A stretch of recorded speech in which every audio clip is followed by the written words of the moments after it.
Okay, everything's recording. You do the intro and everything. Well, we'll let it be your show. What? Well, that's going to mess this whole thing up. All right.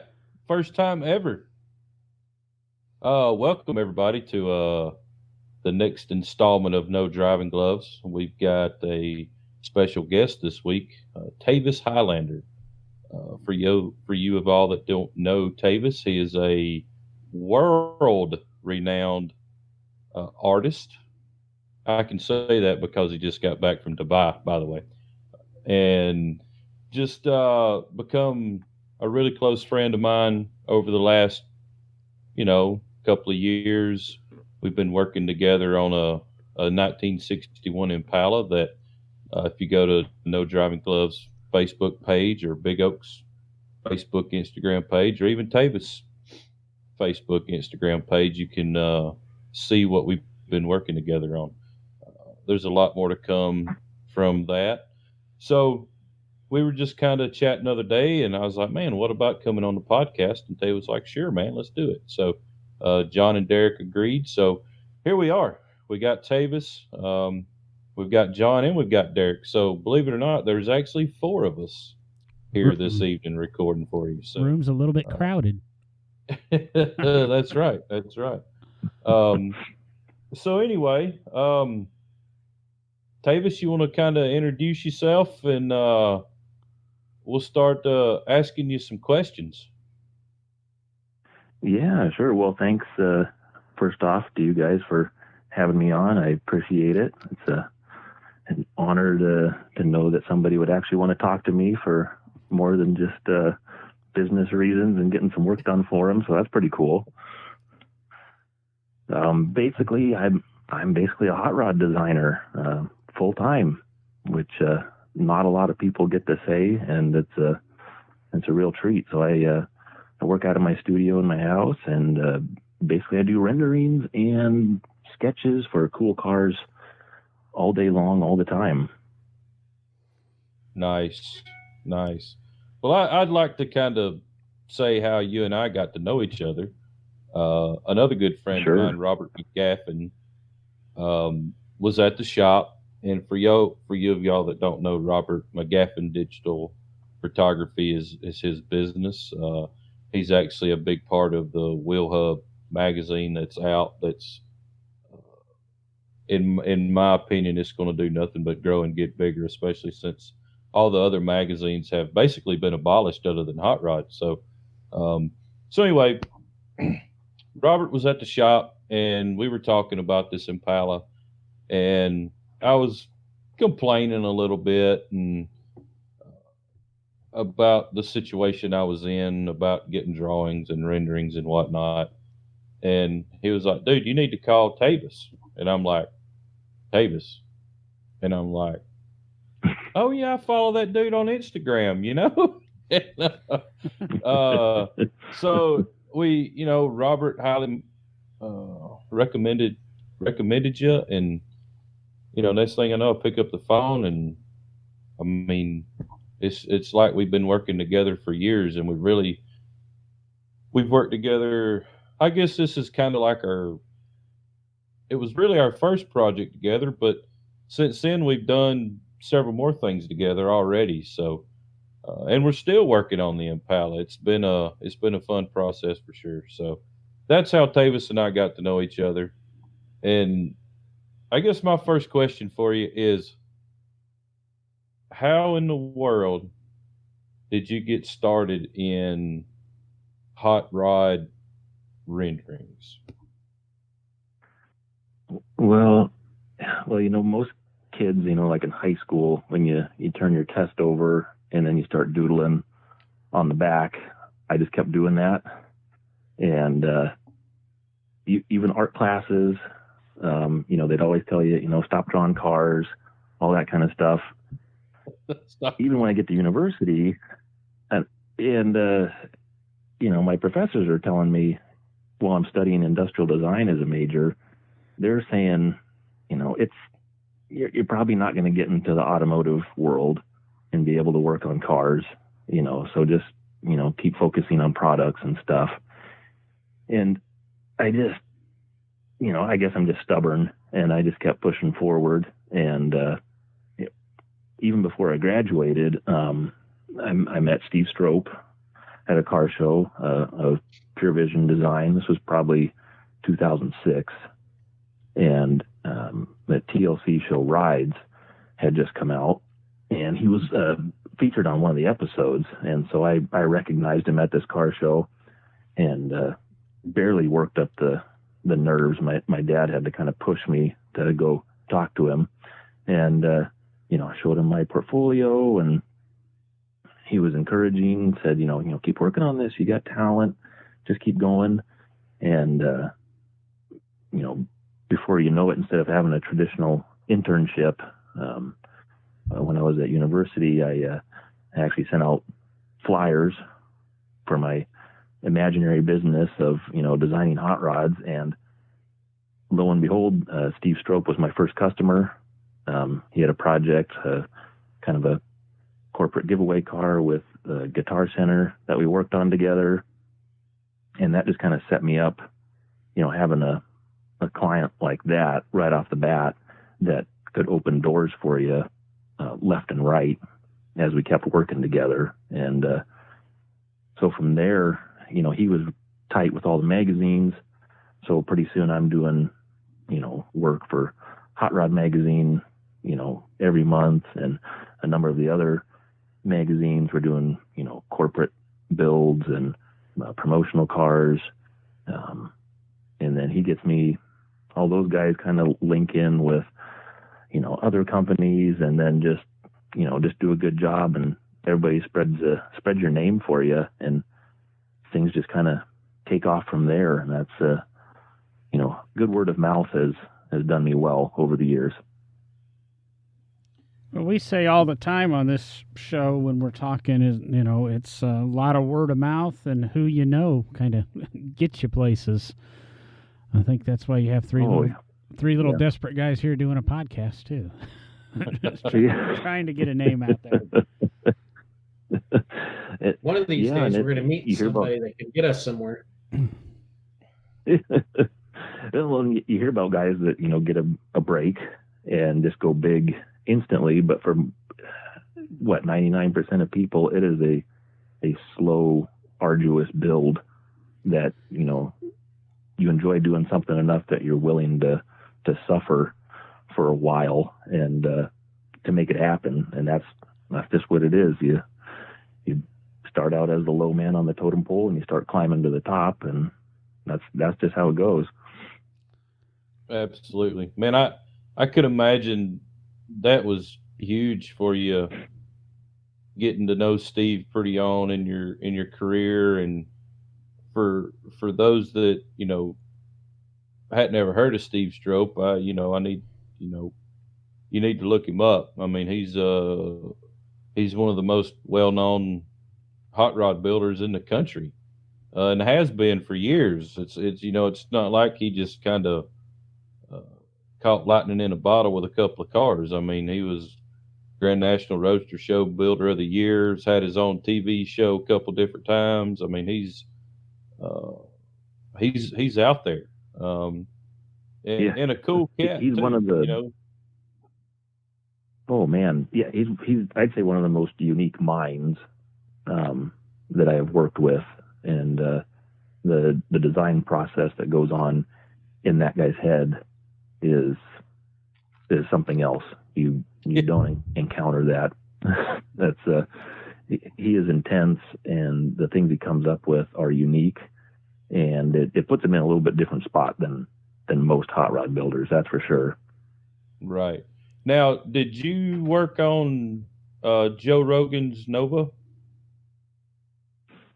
I did, yeah. That was another project with Strope, and man, that I listened to Rogan's podcast, pretty much every episode, and I have for years. And so when Steve told me that he was going to be building a Nova for him, I told him, man, oh man, I gotta work on that one for sure. And that was really cool, and be able to go down, and there was a party actually for unveiling the car in bare sheet metal after all the sheet metal work had been done, and they were actually filming it.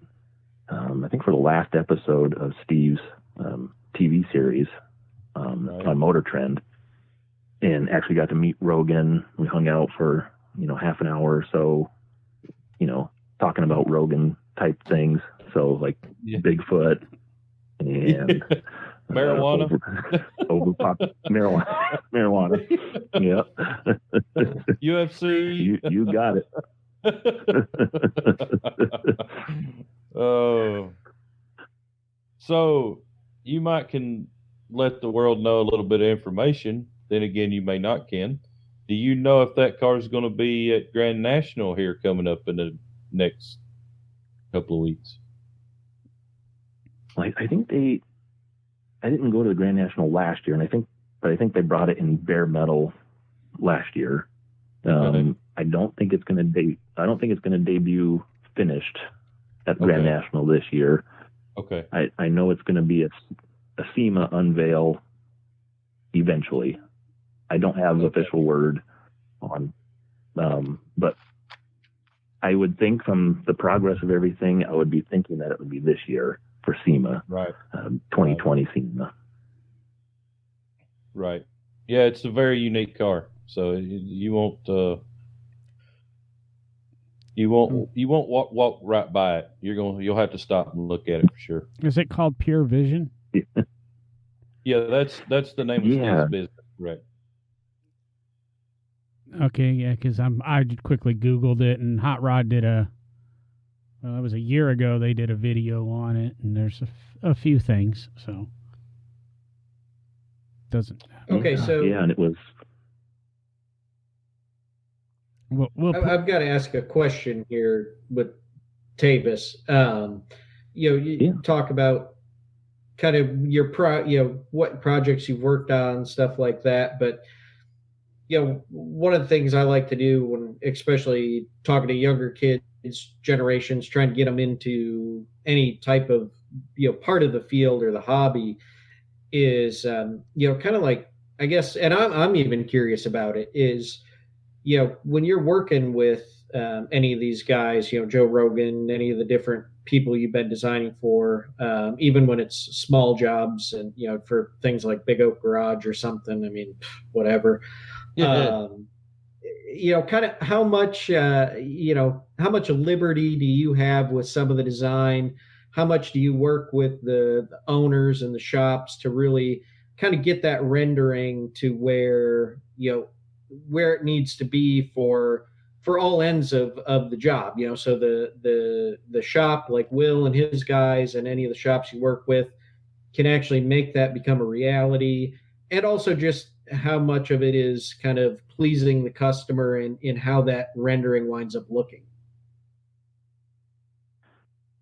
Yeah, that's a good question, and every client is different, and I'd say probably my talent, maybe more so than being able to draw or design anything, is kind of analyzing what's going on in the mind of the client, and I can kind of, just by talking to people, and I've done enough projects now, I can kind of suss out, one, their abilities, two, their budget, things like that. And I can kind of put together a picture in my head ahead of time of, the lengths that they're willing to go to make something work.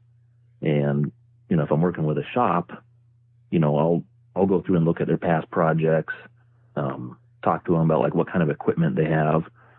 And so I can kind of tell ahead of time, like when I started talking to Will and he was describing all the equipment they have, and I, go through their Instagram, look at things they've done. I know that I can design certain things and they can actually make those things happen. They know how to move sheet metal. Like, they could do anything, pretty much anything I can draw, they could make it out of sheet metal, within, certain parameters.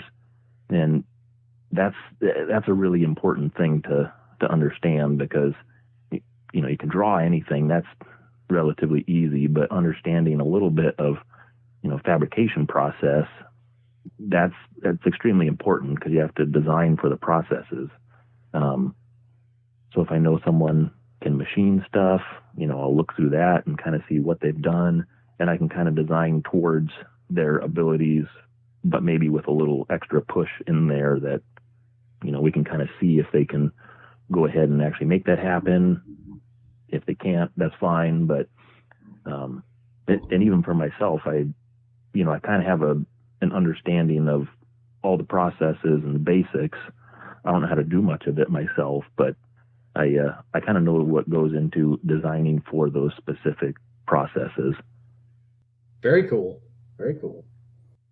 So back when you were in high school, get off a little bit of let's get away from work a little bit. I'm sure you'd like to sit around at, 8, 9 o'clock, whatever it is. You're West Coast, so maybe 7 o'clock your time.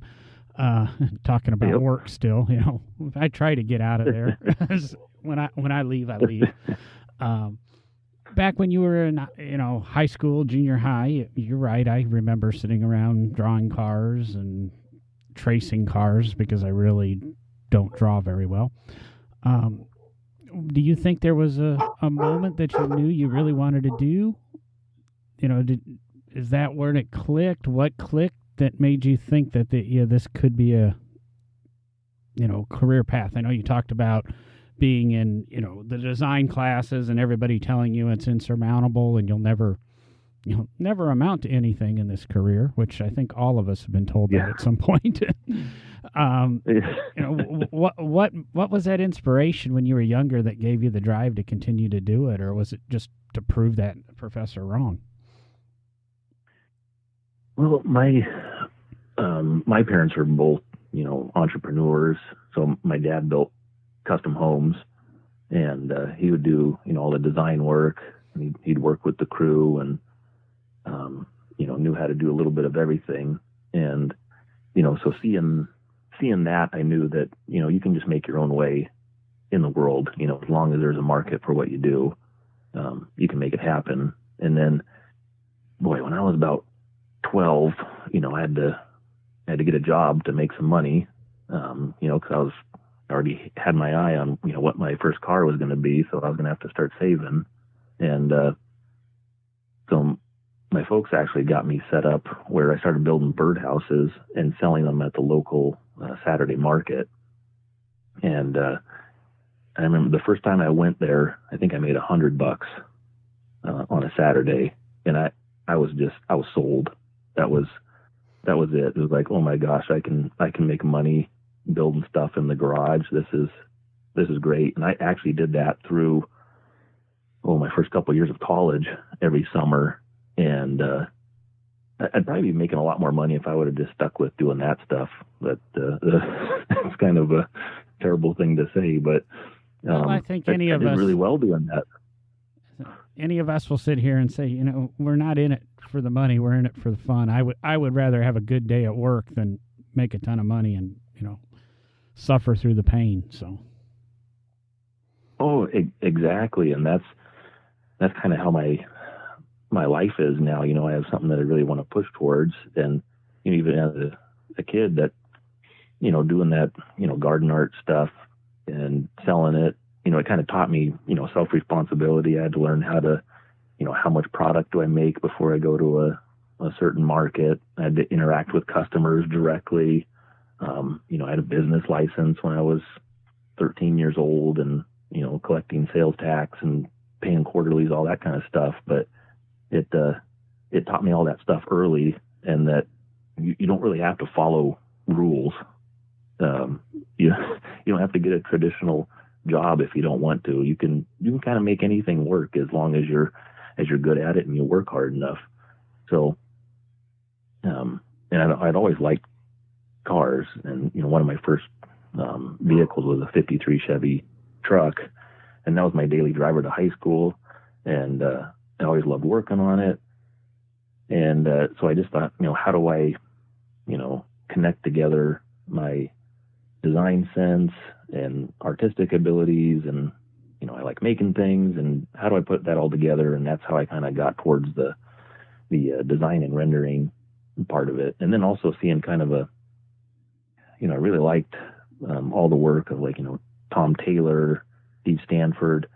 I followed all their stuff, and I saw just kind of an opening in the market. There weren't too many people doing it back then, and I thought I could kind of fill that gap, and it kind of worked out.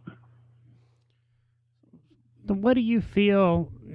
I've only looked at the website and that a little bit of stuff from Will. I think he's mentioned you over time, but really kind of did some research in that for this podcast. And what do you think, or what when you're looking at, say, the '69 Nova or the Impala of Will's or anything, and you begin to create that? Are you creating it with a trademark or a trademark type design, something that you kind of like to do? Are you doing it with input of the shop and the car owner? Or, what are your biggest influences in dictating that design, I guess, is half of my question. The other half of the question is, what do you feel kind of your trademark is? I'm going to say, when I think of Foose, I always think of tucking the bumpers in a little bit and kind of smoothing everything out. Or when I think of Boyd, I'm always thinking of, an exaggeration of the wheels or something. What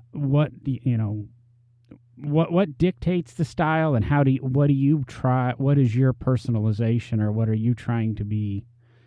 Or what are you known for that you try to integrate into all of those styles and make the builder happy, the customer happy, and you happy? I mean, it's a lot of people to try to make happy. Oh yeah. I don't necessarily think I have a total trademark characteristic or style that I've developed or anything yet. I think the thing that I do, and the thing I try and strive to do, is really try and meld myself into the process. What the builder's trying to accomplish, what the owner's trying to accomplish, I try to soak all that in, and then just kind of add what I can to, just kind of bring everything I can into the build that will help it out, but within the restraints of, you have to have the owner be happy, the builder has to build it, and they have to be happy. So I just kind of fill the gaps in, I feel like. And when there's opportunity for me to inject ideas, I go ahead and do that. And then it varies wildly from customer to customer. There's, some people, they basically have the whole thing in their head. They just want to see it put on paper, and all I have to do is kind of put the pieces together and make it look good. Other people, man, no clue what's going on. They don't know what direction. They've got a few ideas, and that's when it starts out with just a shotgun blast of ideas, and then I can kind of assess from there. Okay, what are they picking up on? What are the little characteristics that they like, and what gets them going? And then they find, okay, there's their alleyway. I'm going to go that direction and see what I can do. And sometimes there might be styles that, I personally don't care for. Like maybe this person wants something over the top, compared to what I think. But I also look at that as a challenge where, okay, this person's going to build this super over the top vehicle no matter what. It's going to happen. So, there's guys that like Lamborghinis, and there's guys that like Aston Martins.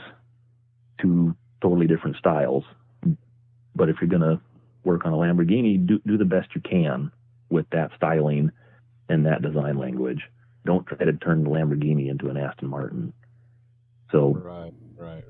That's my kind of goal with everything, is do the best job for what that person wants. Don't try to turn it into, don't tell them your vision sucks for your car. Here's how I would do it. This is right. I'm God. You should listen. Well, there's a but. Try to not do that. Right. It's weird you just said that. Don't try to turn a Lamborghini into an Aston Martin. And I'm kind of scrolling Facebook and that as we're talking, looking for topic ideas. And literally the moment you said that, I came across a post on the Radwood page from 8 hours ago of a Fox body Mustang that's done up to look like a Ferrari F40. I see that thing. Woo! Yeah. It's just, got to be careful what you try to build there. So. That's right. That's right. Just, if there's a theme that started there, don't push it and strip it away from somebody. Try to go along with that essence and make it work if you can. And some gentle steering away from some ideas can be done, but just outright telling people to change the whole direction, that doesn't always work. No, it okay. So can get you so fired. Wait, let's go back to, because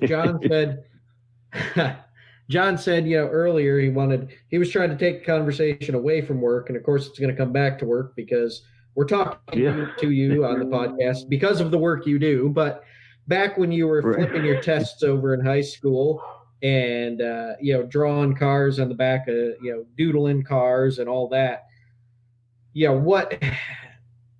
what were your inspirations at that time? Like what cars as a kid do you remember just being really passionate about? Like what did you see that just really got you into the car world?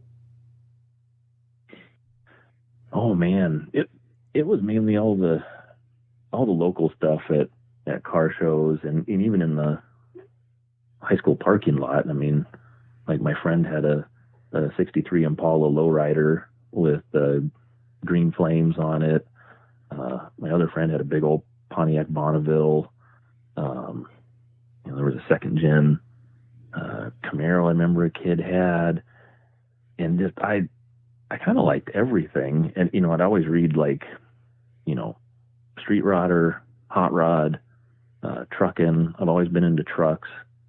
So I did get inspired by some magazine cars, but it was mostly just kind of garage built stuff that I really, really looked up to. And the thing that got me obsessed, though, I remember I bought the book How to Draw Cars Like a Pro by Tom Taylor. And, he was huge at that time. I mean, he was the guy, him and Steve Stanford. That was it. Chip Foose was still working for Boyd at that time, I would think. And, I remember going through that book and I think I did and redid every rendering that was in there, learning how to use markers, chalk, pastels, airbrush, pen and ink. I would dissect how they did their drawings, and go back through and do my own versions to see how it would work. And then I would try that on my own cars, my own car drawings. And, there was digital rendering at that time, but I kind of learned how to do everything traditionally with, Prismacolor markers and pastels, like I said. And, so those were really, it was kind of those guys' work that really got me captured into it and really kind of set me loose. So going back to that, most of your stuff now is done digitally, correct? Yeah. Yep. It's all kind of digital painting, CAD drawings, things like that. Okay. But you could do it,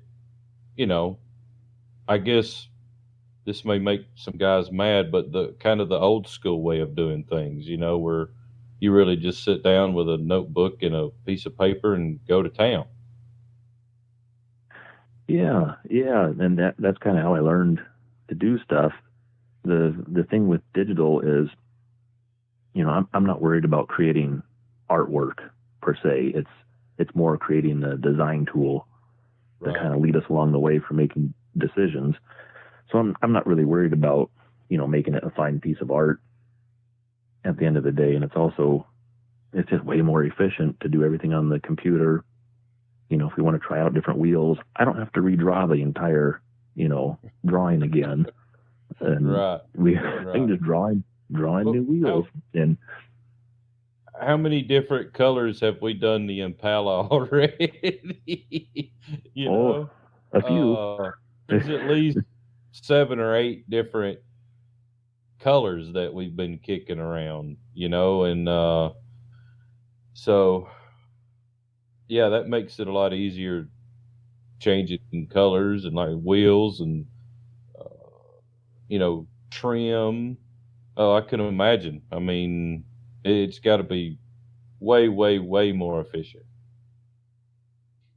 Oh yeah, it's a time saver, and it's like I said, it's just setting up a tool basically instead of trying to think about it as artwork.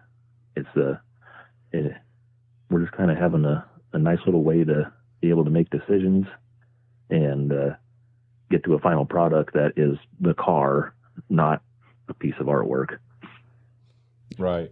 I think I do the same thing. I've got a stack of iPads around in my Apple Pencil and doing some kind of contract writing and stuff this week where I built even the contract, and I just took everything from the Word file, threw it into another program so I could circle paragraphs and move everything around to where it belonged without, it was so much quicker than doing it in the proper program. And I think that's kind of, the artist rendition that's all hand drawn with, Prismacolor pencils, and that looks great.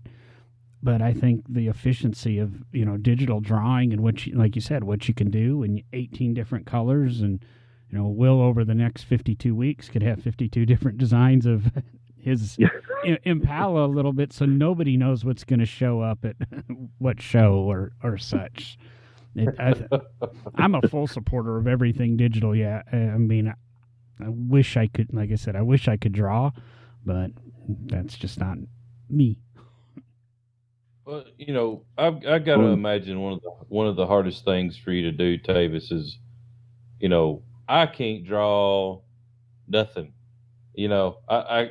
I'm terrible at it. I always have been, and as long as you and I are friends, I always will be. Because why should I draw something when you can't? So, getting what's in my head into your head, which I know you and I, we work pretty daggum good together. I mean, we'll get on the internet together and get on the same websites and look at the same things, and I can kind of get my point across that way, so we're really on the same page. So I really can imagine that some guys you just really can't connect with, but you still got the job. You still got to get the job done, and really getting into their head and putting it on paper has got to be one of the toughest things in what you do for a living. Oh man, yeah. And like I said before, there's such a wide variation of people, and there, sometimes guys will make me entire packets of, here's photo reference material, here's measurements, here's 4 pages of bulleted lists about details about the car that I have ideas for. And then other people, it's like, man, I want something really unique. And okay, kind of like me with the interior on the Impala. I'm just like, dude, just throw it out there. Oh. Well, you kind of make it. It's very easy to work with you because I know that I can kind of just say, hey, here's an idea or two for the door panels, like today or yesterday. I just kind of threw some at you, added a couple ideas. Yeah. What do you think? We can go back and we can butcher that idea up and redraw it and do whatever. Right. But I can just shoot that out there to you, see what you think, and be able to assess, yeah. I'll say this, and this is tooting your horn here. So you and I and Tracy Weaver, we had a little meeting at SEMA, and we discussed the interior. And what we discussed was very loose. I mean, it was a certain kind of thing we were all looking for. but it was really, really, really loose. There was no straightforward, this is what we want, blah, blah, blah, blah, blah. And whenever I seen the door panel for the first time, in my mind, I'm like, dude, this is exactly what I was thinking, and I sent it to Tracy. You hadn't heard this, so this is going to be news to you. I sent it to Tracy, and Tracy was like, dude, there you go. This is the door panel design is there. The trim, the machine parts, done. So, that's to me, that's pretty impressive that you took something that loose and, dude, you nailed it the first time. So I'm sure it wasn't the first time that you drew it, but it was the first thing you sent to us. Yeah, you don't have to see the other destroyed doodles. But but that means a ton to me, because both you and Tracy, you know what you're doing, and especially when I get to work with upholstery guys, and I work with a lot of them, you gotta throw them something that they can make, right, at the same time. And you got to know the difference between, French seam and a top stitch, and, all this stuff. Otherwise, nobody's gonna, they're not gonna want to work with you either if you just throw them stuff that's, they're like, well, you don't even understand the upholstery at all. And that's a real compliment when, guys that know what they're doing, you can just kind of meld in their little group with them and make something happen. And so I like hearing that.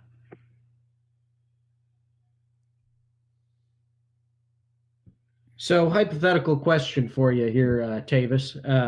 We like to talk about John's good friend Elon on the show a lot, and I'm just wondering when Will gets one of the cyber trucks in the shop and he's ready to, really get it really worked up the way Big Oak would do it. What would your vision be for how to make that truck? It's stylish. I don't know how much more you could do with it. What do you think? Well, I know Will has a nice new paint booth, and that's just got bare stainless panels, right? So gotta sell somebody on a nice paint job on one of those, and see what it looks like actually painted up. I actually think that'd be pretty cool looking if that thing was just done up in satin battleship gray or black, glossy black. As they stand, they are somewhat underwhelming on the you can aesthetic say side. They're butt ugly. Terrible. I think it's cool that I think it's extremely cool that he has the balls to just do that and just throw it out there. But at the same time, man, you could do even more with just some straight panels. Hey, that's for sure. I'm going to say, I'm just going to say it gives me hope because, as we've all commented on the show before, I think all of us that have extreme artistic talent drew that when we were in, middle school. Oh, so yeah, it gives me hope that I could be a car designer. Oh yeah, there's only 5 lines you have to draw for the side profile, so you're golden. I'll tell you what needs to be done with that thing. Bring it to Big Oak, and we will buy a C10 Chevrolet truck. We'll put a big block Chevrolet in it, and then we'll just roll it out, and we'll just say we converted this Tesla into this. And we'll just put the Tesla in the pond. Just LS swap it and get it over with. Yeah. LS swap it. No, see, that's too efficient. You got to put a gas guzzling big block in it, carburetor, 2 4s. Yeah, LS is too high tech. Man. Right, with a 700 R4, so it gets even worse gas mileage. Oh yeah, exactly. We'll go ahead and lift it and put some 44s on it too. Oh, you got it, man. Oh man, super swampers. There you go. That's right, boggers. Oh, boggers. Oh man, I've got a friend that I think Elon is his worst enemy. Man, you get him going on government funding. That guy is just collecting left and right. Man, you can't get my friend stopped off of that topic and how much he despises that, and how much of a sham electric cars are. And man, we need to get him on the podcast. Yeah. I thought you said family friendly. That might be a problem. I would just listen. Him and John would just go at each other. John's a fan of Elon. Oh man, I don't know if I'm necessarily a fan of Elon. Well, you like talking about him a lot. Just best friends. Hey, you weren't at lunch with me Saturday morning with the 3 other Tesla owners, and I took the other side of the fence there and kind of criticized and questioned and asked, and it's so funny to listen to the Tesla cult.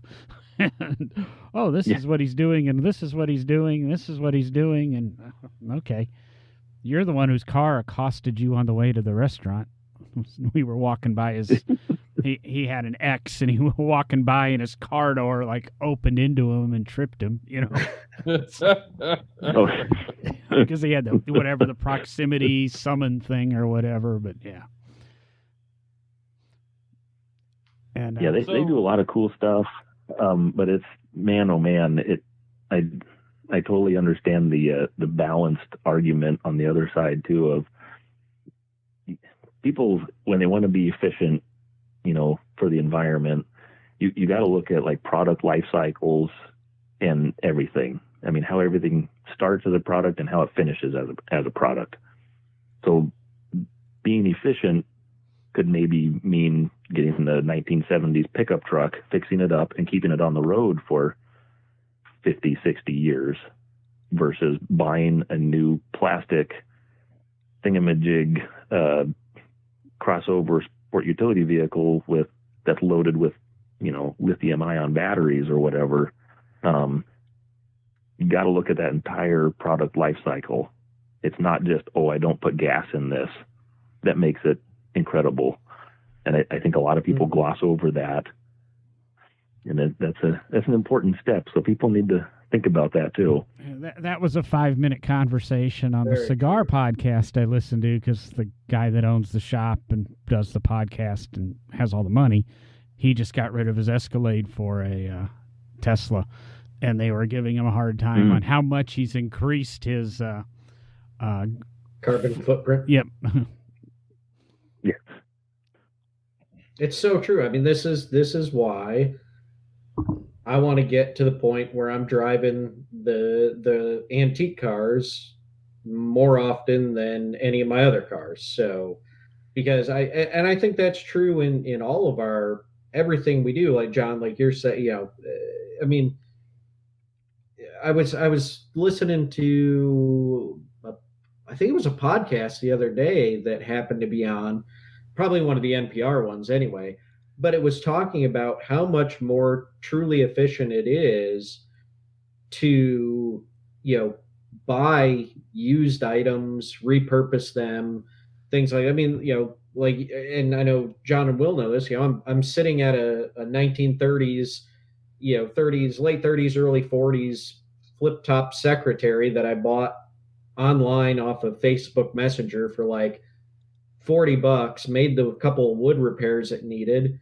And I like antiques, but it's real wood, it's solid wood. I'm keeping it, from going to the junkyard or to the trash heap, and I'm not buying a cheap presswood new desk that has all the chemicals in it and is just going to fall apart in a few years and have to go in the trash.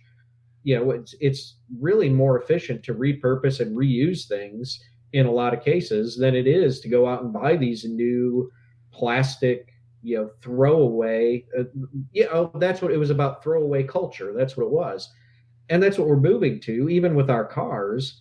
And it's true. It's more efficient a lot of times to keep something old running than it is to just go out and buy something new.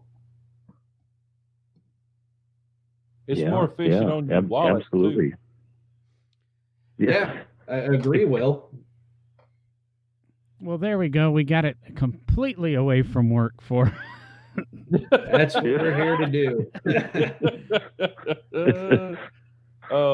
There's no telling where it's going to go. No telling where it's going to go.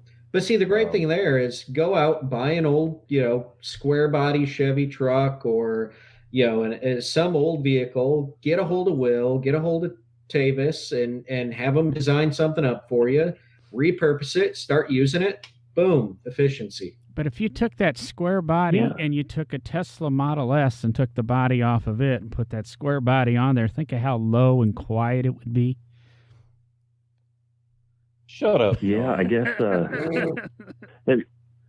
Have you heard about how terrible they are with people working on their own Teslas though? Like they lock you out of all the systems, and I guess there's a guy on YouTube. Have you heard about him? He fixes his own, and he fixed up a salvage Tesla and did it all himself. There's the true heroes out there that are saying, screw you to the man, and gets out there and just hacks into all the systems and makes it work. The thinking, though, I think, I guess my feeling on that is if Tesla didn't want people to do that, they wouldn't let them. There's a story, and I can't remember who was telling it. I don't know if it was Ed Bolin or one of the guys that does the C2C or coast-to-coast racing and that. Somebody was trying to do the coast-to-coast record in a Tesla, and as he started to get to St. Louis, and he was going California to New York as opposed to the other way, was about the time he started to get to St. Louis, he all of a sudden started having charging problems for the next 2 or 3 charge stations that, slowed him down, and he wasn't going to make the record. And he kind of believes that Tesla was doing something, they were monitoring his car, saw the speed he was carrying, did not want the publicity of that, so they slowed him down with their control.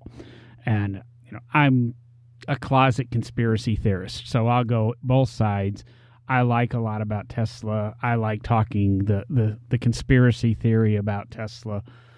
We'll see what happens, and it's not to say that Porsche's not going to do the same thing with the Taycan, and Mercedes isn't going to do the same thing with theirs, and Jaguar's not going to do the same thing with the E-Pace. And so, I mean, there's all these over-the-air type updates. We've even talked about on the show about how I used to have a friend who was huge into General Motors, and he believes that when you buy an early car or your car goes in for the first service, they actually flash your ECU and detune it a little bit from new. He had a really early ZR1 and a really early CTS-V and things, and the horsepower numbers changed before his first oil change and after his first oil change on a couple of his cars, and he just kind of believes that. So I guess this computer detuning could be every car manufacturer, not just pointing the finger at Tesla. See how save it so we don't get sued? Since we're talking to an automotive designer and electric vehicles, Tavis, what do you think about the new electric Mustang? Ooh. Come on, you can be honest. Yeah. So when you look at the vehicle, there's nothing wrong with it. The only thing wrong with it is whoever's handling marketing, branding, whatever. Why would you associate with the Mustang name? It makes no sense to me. It makes no sense. It's like, okay, you guys you want to launch an electric vehicle? Let's take our, performance flagship, and put that name with it while we're also producing gas ones. And it's not even, it's too confusing for anybody that knows anything about cars. You just get baffled, don't you? Did you happen to listen to our show when reviewing the podcast where we discussed that? No. We thought it was a brilliant idea other than what you just said. And we ended up, because at the time I owned a certain Ford product, and I'm going, from these angles, this is what it should have been named. And yeah, we come up with our own name. Yeah, we felt it should be the Ford Taurus shoe. I thought it was it was the STD. No, it was dear. Or the Taurus shoe or the Taurus showy.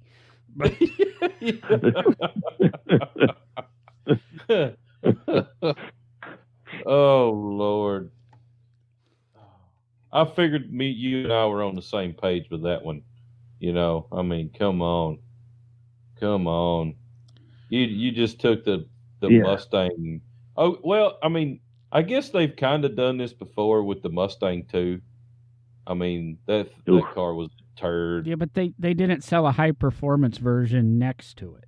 And yes, I know they sold the Cobra too. The Mustang 2 was the only. Right. And you're right, but they're dragging the name through the mud, man. Throw the Mustang out of it. But that's what most Mustang drivers do, is run them through the mud. So they can't keep them on the street. Especially if there's a crowd around. Trying to get him exactly. They're trying to get him to hop curves easier and quieter. Now they can sneak up on the crowd. Yeah, well, it's got some. Yeah, it's got more ground clearance, and I mean that's going to help, so they can recover maybe after they run up on after Cars and Coffee. They can. Maybe that's what Ford was really thinking. I can't. We gotta help these guys out. What podcast was I listening to? I was seeing something where Ford, maybe it was a Shift and Steer with Matt DeAndrea, and he was talking about Ford's not very pleased with all this negative or publicity about the Mustang and it having the tendency to kill people at car shows. Yeah. Oh. Again, that's a marketing problem because they're marketing these cars to people who can't drive them. So, yeah, you're absolutely right. Let's throw the Mustang out of this and not pick on it again. What do you think as a designer of this? I mean, we'll even go back as far as the Cayenne and these sports car manufacturers going to SUVs and that. Do you think an SUV is a cool design and will have its become popular? Or I guess, what do you see as the future for the SUV and the car enthusiast? Oh man, well they're slowly creeping in and just killing everything. I mean, they're not going to make Ford Fusions anymore. They're just going to start axing all of these regular sedans. They're still making Fusions because I bought one to replace the SHO because they don't make the SHO. Yeah, but I think I saw today that they announced they're not going to make them within a few years, though. I believe that. And it's just going to... Yeah, I mean, it's just this eventual creep of, little crossover utility vehicles taking over everything because people believe that they have more space in them and that they need that to put their golden doodle in the back of to drive to Whole Foods. Hey, easy on the golden doodle. Yeah, quit picking on Will. Oh, okay, I was trying. And the Whole Foods. That's the only place Will shops. if there was one close, if there was one close, I might go. But Will jogs to the Whole Foods as opposed to drive his Golden Doodle. Yeah. As I'm turning up my Miller High Life right here. I know you're super classy, Will. I'm. All right, I'm sorry. Go ahead with the Golden Doodles. Oh no, that's no problem. I am not a big SUV person, and I think if you want an SUV, especially like when you start looking at this premium stuff, like Aston Martin now has, their own SUV, and I think it's, 150, 175,000, something like that. But it's just like a kidney bean suppository shape like the rest of them. It's not. They're never going to be sexy. I mean, it's the proportions that you're dealing with. So, I mean, if you're going to get an SUV and you want to spend that much money, just go get a Range Rover. That's my opinion on it. And if you want something sexy, don't go buy the Jaguar, F-Pace SUV that is, just looks like a bloated sedan or a bloated wagon. Go get the big, comfy, Jag sedan. Just get that. You don't need the other space. You got that much money to spend on a car. Buy a truck and buy the big comfy sedan that actually rides better, doesn't have a high roll center. All this stuff is just going to be better all the way around, and it's going to look better too. But that's just my take. If you're going to go SUV, go full SUV, or don't. So you kind of like real SUVs, but not a big fan of the sport crossover market. Yeah, and that's what seems to be dominating now so much. I mean, right. It was like Mazda.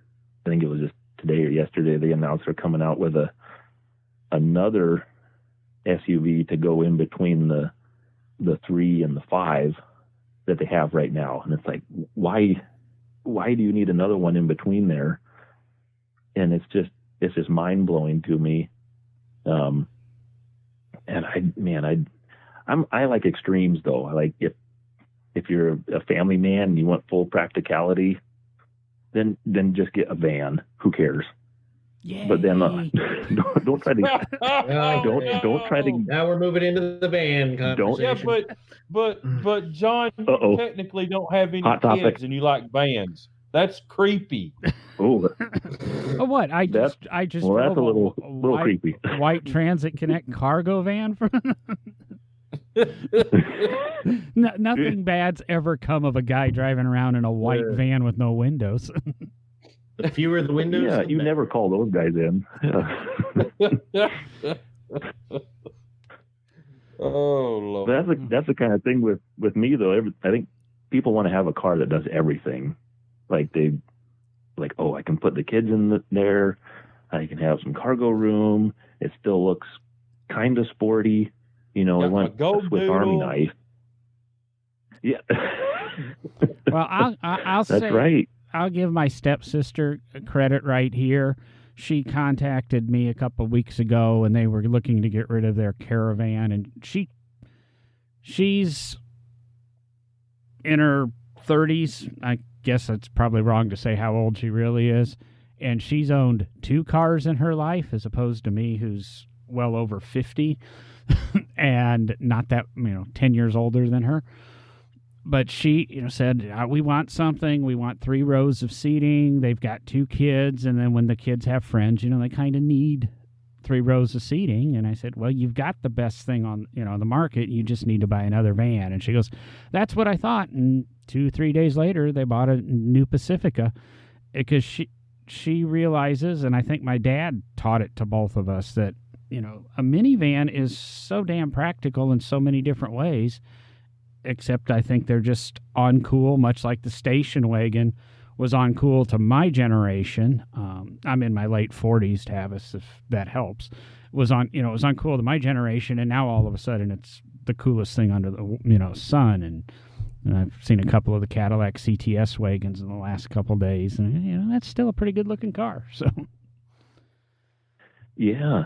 I mean, that's my thing. It's like go full in the direction that you need something for. It's like if you need practical, like you said, man, just get the van. Who cares? But then on the side, have a full out crazy muscle car sitting in the garage that gets your blood pumping. Instead of trying to get something that does a little bit of everything, but doesn't quite do anything that you really want. That was our driveway. I will say this, Tammy, my wife has a Yukon with the 6.2 in it, and that thing's pretty fun to drive. No, I can imagine. Yeah, that's all we have in our garages right now is SUVs. I have a 97 two-door, two-wheel drive Tahoe, and my wife has a new Yukon. I can't remember. Were you driving an SUV the first year I met you, Will, or did you get that the second year? I can't remember. Did you start with the Impala Caprice and go to the Blazer, or did you go from the Blazer to I had the Blazer first. I still have that. Yeah. I drove a K5 two-wheel drive, two-door. Well, they were all two doors. K5 Blazer to high school, and then I drove it my first year to McPherson in college. Of course, it was lowered with, at the time Americans, and it was a pretty neat vehicle. Still got it. It'd still be stylish today in the lowered truck circles. Dude, square body, two-wheel drive, K5s are, that's the hen's tooth of square bodies. And that just happened to be my first vehicle that I ever owned. So, I mean, They're also, what's the next generation, the 88 and newers? I can't remember what the term for OBS. The two-wheel drive Blazer there's a fair rare commodity too. Well, that's what I drive every day. So lowered with Americans. Imagine that, right? So wait, we're talking about what we drive. I mean, this is where I bet Tavis got a van because he was like not dogging on. Yeah, that's where I was going. And I don't know why I stopped. Yeah, what does Tavis drive here? What is in his garage? Oh well, I was when we were shopping for a family car, I was like, man, we should just go full van, just get that. My wife said, no way. So what do we have? We've got a 3-row crossover SUV. Isn't that fun? Why do you think I'm so adamant against those? Because I know the pain. He can't vent. He can't vent at home about this, so he's venting to us about this. Well, my wife is totally baffled by my logic. So that's my fiance cannot understand my infatuation with vans. She reluctantly let me get the Transit Connect when I had it, and my ex-wife didn't understand my love for vans, and I had a Caravan and a Voyager and a ex-wife Dodge 3500 cargo van, extended, one of the really long ones. We actually bought a Dodge conversion van. So, I've had my fair share of vans. I just kind of, I love them. So. Yeah, I tried to go the station wagon route because I love that, and I was like, man, a CTSV Cadillac wagon with a 6-speed. Oh my goodness, that's the perfect family car to me. Oh, I agree. We did the whole crossover thing for a little while, and I was driving it one day, and I was like, "Do you like this car, Tammy?" And she goes, "No, I hate it." And I'm like, "Good." That day we got rid of it. That's all it took, So anyway, well, hey, Tavis, man, we can't thank you enough for joining us. We've been going for about an hour now, and that's where we kind of like to call it quits. So thank you for being on. I think it almost feels like we need a round 2 with Tavis already. So, well, maybe. I think once we make it bigger on the podcast, we start bringing in some discretionary funds for the program. Maybe we'll have to have Tavis design the No Driving Gloves minivan. No, man. Oh man. I'm kind of jealous of the fiance's new car, so maybe we just need him to liven up my Fusion. Hey, I listened to the last episode, and I just want to say I know it's a huge letdown that I'm not Chris Jacobs. And I'm definitely not. I'm not AJ. So but do you have a calendar? I apologize for that. I listen to a woodworking podcast. I don't. And the guy does a calendar every year where he's nude. 12 months of him nude. I mean, it seems to work for him. Strategic photos. Well, that's. We will never do that you put for No Driving Gloves. Planer here, or hang the skill saw there and tool belt just right, and you can. You could do it with a large diameter drafting pencil, we'll say, or. Oh man. I mean, really large diameter. I'm trying to be nice. I was thinking of a yardstick.